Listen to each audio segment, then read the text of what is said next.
আর যেটা বানাবো সেটা হচ্ছে গাজরের হালুয়া। গাজরের হালুয়া বানানোর জন্য গাজর তো লাগবে।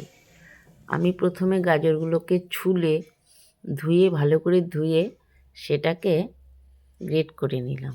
তারপর একটা কড়াই বসিয়ে দিলাম, সেটাতে কিছুটা ঘি দিয়ে দিলাম।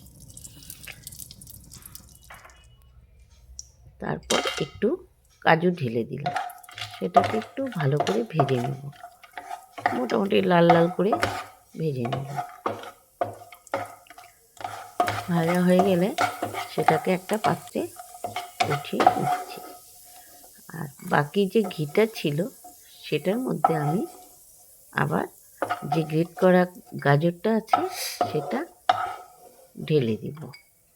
তো এবার গ্রেট করা গাজরটা আমি সেই ঘিটার মধ্যে ঢেলে দিচ্ছি।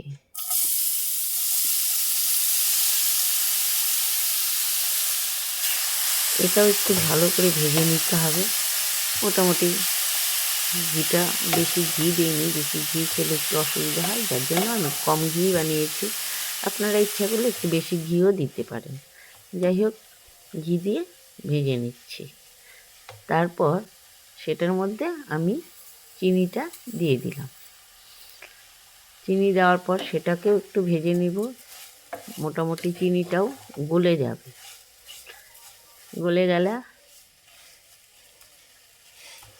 গলে গেছে, মোটামুটি একটু ভাজা ভাজাও হয়েছে, তাতে একটু হাফ সেদ্ধও হয়ে গেছে। গাজরটা ভাজতে ভাজতে সেদ্ধ হয়ে গেছে। তারপর অন্য একটা পাত্রে ভালো করে ঘন করে দুধটা জাল করেছি, তো সেই দুধটা ঢেলে দিয়েছি। তারপর মোটামুটি গাজরটার সঙ্গে করেছি। তবে বেশি দুধটা যদি আগেই ঢেলে দেওয়া যায়, আগে ভালো করে জাল না করলে, তাহলে গাজরটা বেশি সেদ্ধ হয়ে যাবে, তাহলে আবার টেস্ট নষ্ট হয়ে যাবে। যার জন্য দুধটা অন্য পাত্রে ভালো করে জাল করে তারপর গাজরের মধ্যে ঢেলে দিয়েছিলাম। এখন মোটামুটি একটু শুকিয়ে যখন এলো, তখন মোটামুটি গাজরের হালুয়াটা একদম রেডি হয়ে গেল। তারপর একটা পাত্রে নামিয়ে নিলাম। দেখুন কতটা সুন্দর হয়েছে, খেতেও কিন্তু খুব ভালো হয়েছে। বাই বাই, আজকের মতো এটুকুই।